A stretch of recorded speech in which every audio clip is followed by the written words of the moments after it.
because that's what the stats say. But 20% of the time will cover. The interesting thing is that 20% will not just make money themselves, but will cover everything else. The wonderful thing about this business is compounding is a very forgiving thing. So obviously, if you're smart enough to be able to tell the one good one from the four bad ones, sell the shit ones, keep the good one, and you'll be rich. But if you can't do that, it is a matter of mathematical truth that the second best alternative is holding them all, provided you have one of the good ones in there. Yeah. Right? And I think what's going on with all these late stage funds is some version of holding them all. You know, if I do enough and I'm in the good ones and I double down on the good one, you know, the long-term trend to a massive tail in the power law is going to make me money. My new rule is, and listen, you're lucky to be there, right? But when I was looking at this on a spreadsheet, my new rule is at 2 billion, sell unless you're 100% sure you shouldn't as a seed manager at 2 billion. I know it sounds goofy, but it sort of ties to doing better than returning the fund, right? Because the risk is, unless you're sure it's a SpaceX, right? Being in that 80% is not so great, is it? Again, and you're exactly right. I think that the trends to private for longer have made it harder.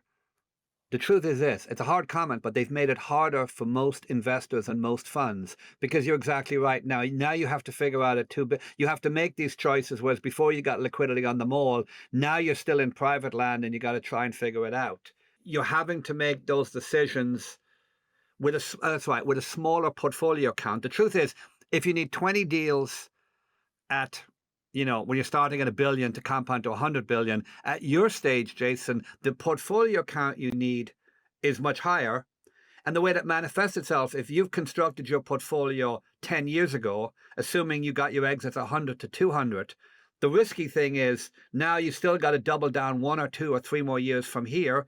And as you say, the bad outcome is you have the 80%, but not the 20%, and you don't have the compounder that forgives all sins. So I think it's pretty smart. That's why the whole push towards taking money off the table as a secondary is just smart. You know, I don't think you can take the risk of doubling down ad nauseum when you're 10 or 12 years in. It sucks, but there you are.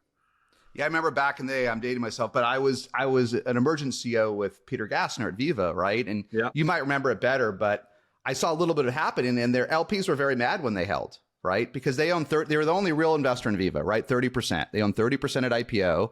And I was just looking it up. It was worth, which was a lot of money back then. It was worth 2.4 billion at IPO, right? Yep. So let the partners hold, but distribute to the LPs. They're going to get 750 million. And it was probably a $250 million fund. We could look it up, right? It's a multiple fund returner on that one, right? And because we had when I was just starting, we had some LPs coming and they were kind of mad that what you guys held, but today it's worth, even with some volatility, it's worth 40 billion.